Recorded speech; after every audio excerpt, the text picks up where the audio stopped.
whatever time it may be, and we got some good news today, y'all. The 2024 Roush Mustang Supercharger dyno numbers, as well as the quarter-mile times, have been revealed, and it's living up to the hype, which I am very, very, very happy about. I'm gonna put this out there right now. I'm not a Whipple fanboy, and for anybody that thinks that competition isn't a good thing, is crazy. For the car community, the car scene in general, it's good that we have options. It should not just be Whipple or go home when it comes to forced induction on 2024 Mustang GTs. The fact that we have 2 superchargers to choose from now, and hopefully in the future more, and turbo kits to choose from, is a very, very, very good thing, man. I'm so happy that the Roush blower is not just going to be for show. I'm so happy that the Roush blower is not going to be just for sound. It's actually putting the power down, and it's actually doing some pretty impressive times on the track. So if you guys enjoy these type of videos where I go ahead and talk to you guys about things going on in the Mustang community or in the car community in general, feel free, drop a like in the vid, subscribe to the channel for those post notifications, because I like making these vids, man, because this is stuff that I pay attention to closely, because obviously I'm an avid car enthusiast. I like to modify my vehicles, and we all want to make sure we're putting on the best parts possible on our car, especially if they do cost a good amount of money. You know, pushing 10K, you don't want to put something on your car that is not gonna perform. All right, so I went ahead and rolled up my windows and turned on the AC. It's like over 100+ degrees out here in Texas. I've actually headed to the gas station right now to fill up, so I have like 2040E. But let's go ahead and talk about the horsepower numbers with the Roush Supercharger. This is gonna be the Phase 2 Supercharger kit. This kit has the warranty, so if you were to go ahead and install this on your 2024 Mustang GT, just like the Whipple Stage 1 kit, you can retain the factory warranty. So you can essentially go ahead, buy your vehicle, or if you already have it purchased, put this on, beat on it, and if anything goes wrong, take it back to Ford and they will go ahead and, you know, fix it, which is actually pretty cool. Now, the Roush blower on a stock 2024 Mustang GT, we're not talking about headers, we're not talking about a carbon fiber drive shaft, we're not talking about an X pipe, H pipe, we're not talking about exhaust, we're not talking about octane booster, no E30 blend. We're talking about a fully stock car. So if you were to go ahead and buy a 2024 Mustang GT and just take it, you know, to a shop or install the blower yourself, this is what you can expect. The Supercharger put out 693 horsepower and around 560 foot-pounds of torque. Now that's very, very impressive out of a stock car that still has the cats. I'm gonna go ahead and roll the dyno video right now.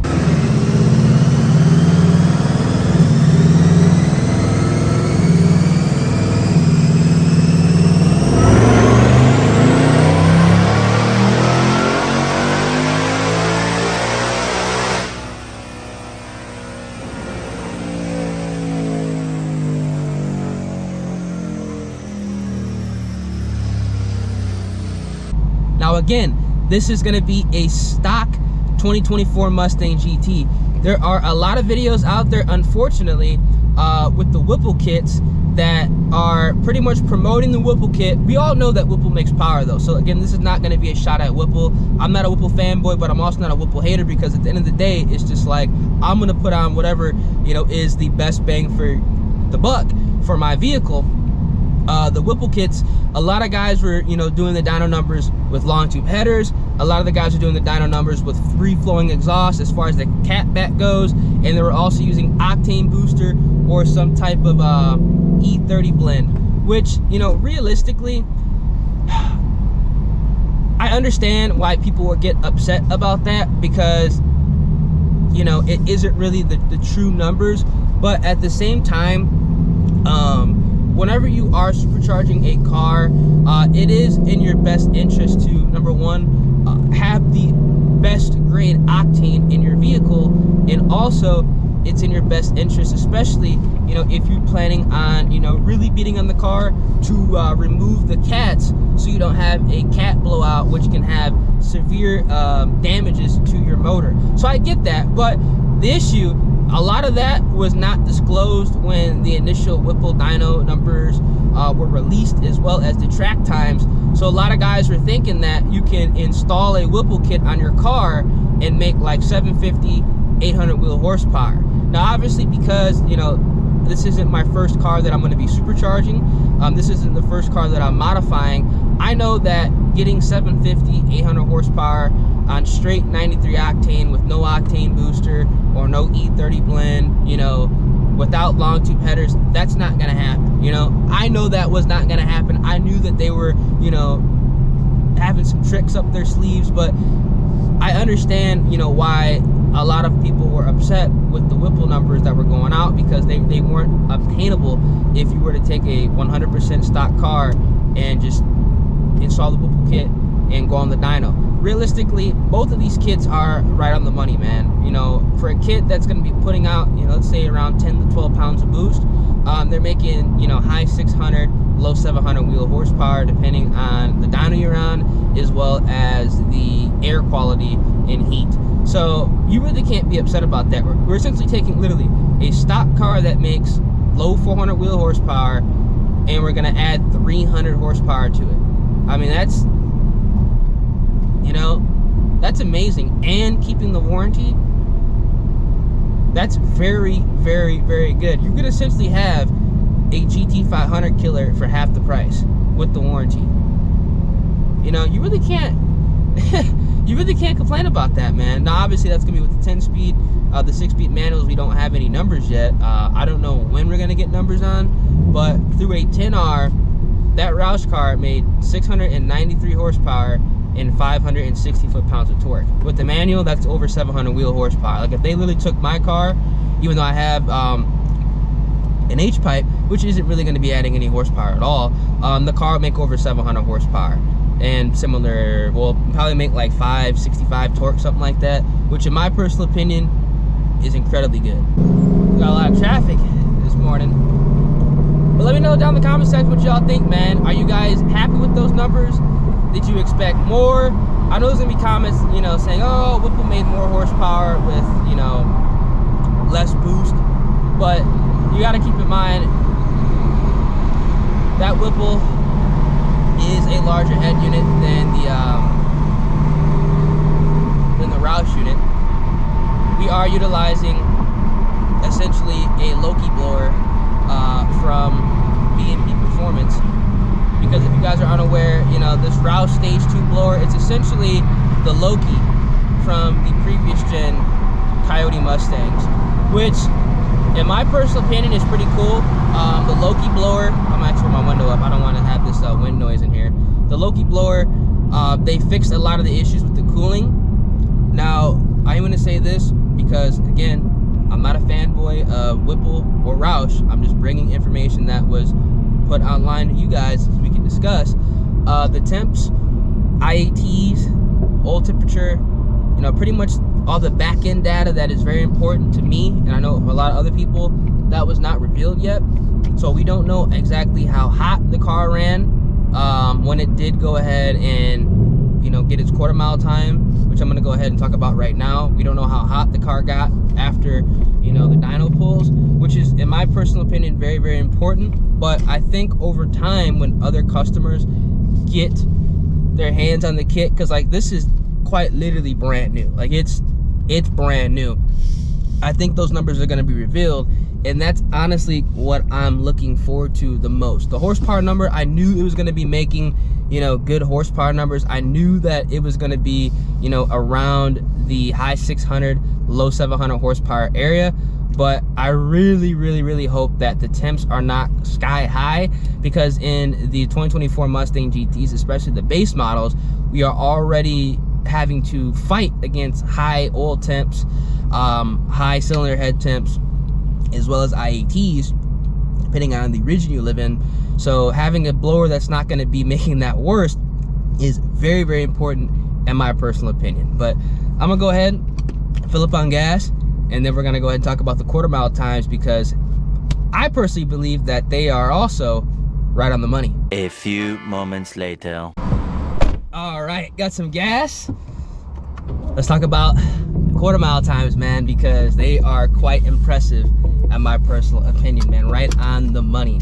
Now, we are going to be going off of the numbers that BrennSpeed went ahead and got. We're going to be using BrennSpeed because I like to use a shop's kind of numbers that are going to be disclosing everything they have done over the actual manufacturer, because again, you know, you never really know. But as far as the quarter mile times that BrennSpeed did get, their 2024 Mustang GT, this is going to be a 10-speed Mustang GT that is 100% stock.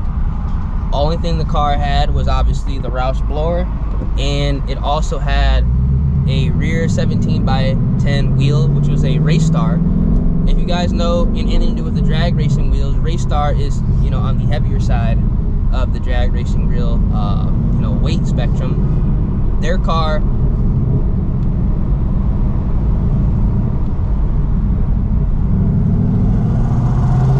all right, their car went 10.5 at 135 mile an hour. Ooh, somebody is pulling up hot right now.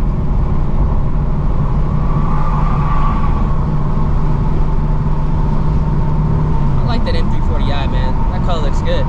But their car went 10.5 at 135 mile an hour. In my personal opinion, I think that is right on the money.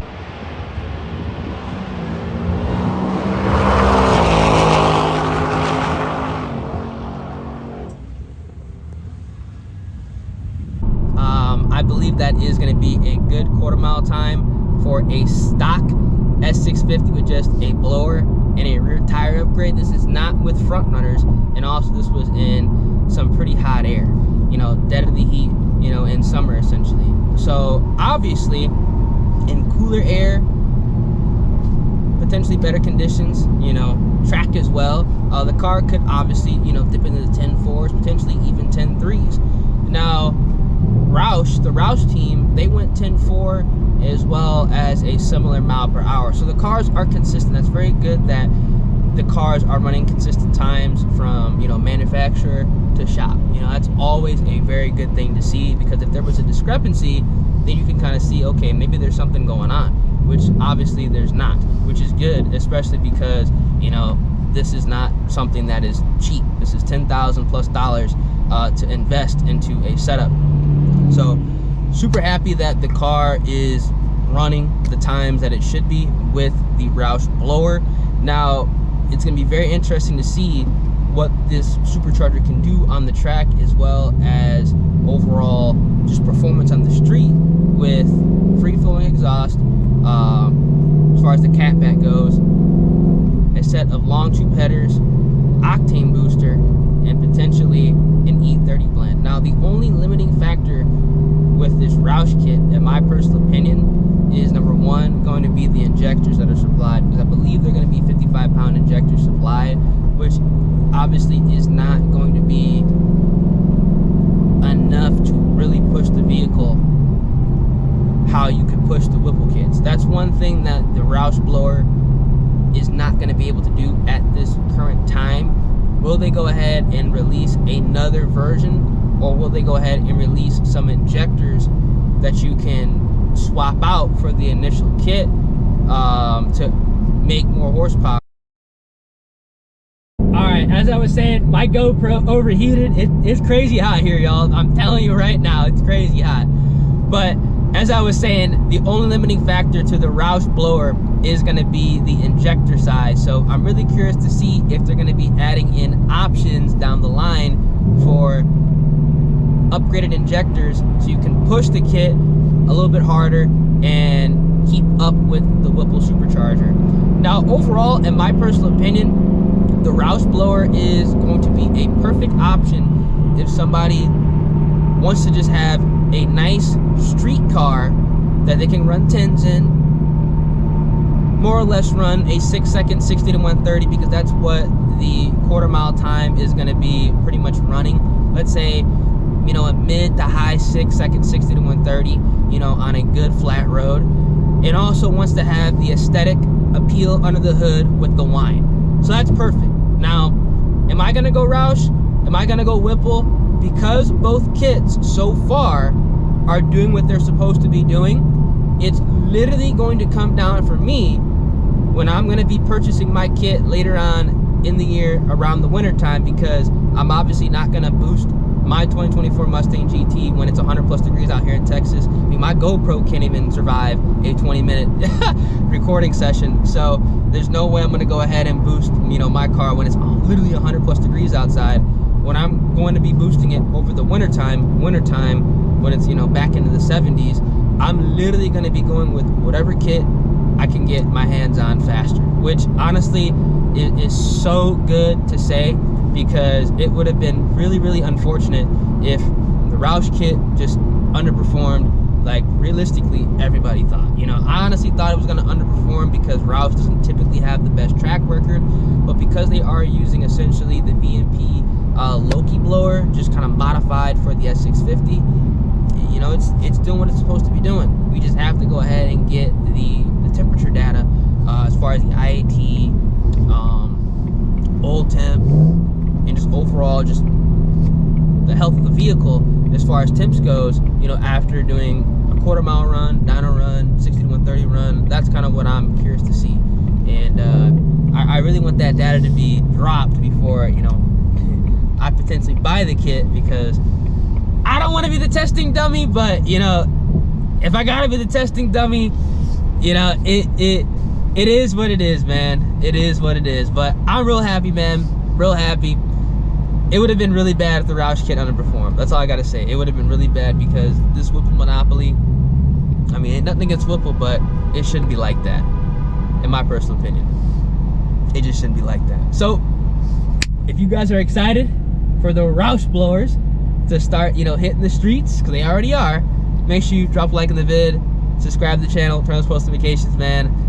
Again, competition is good. I'm super happy that the Roush is performing and doing what it's supposed to be doing. I know there's gonna be some people in the comments saying, well, Whipple made more power, went faster, it's a bigger blower, but you know, for somebody who doesn't really care about, you know, racing 24/7, this is a great option for a nice street blower, because it makes the power, it makes the torque, it looks good, and it makes all the right noises, man. That's literally, that's what you need for a street car. All right, back at the casa, man. My GoPro overheated yet again, but let me know down in the comment section right now, what are you more interested in picking up? A Whipple Supercharger or a Roush Supercharger? You can't go wrong with either or, which is, in my opinion, a very, very good thing. So if you guys enjoy the content, feel free, drop a like in the vid, subscribe to the channel, turn on those post notifications, and I'm gonna catch you guys in the next one, man. Deuces.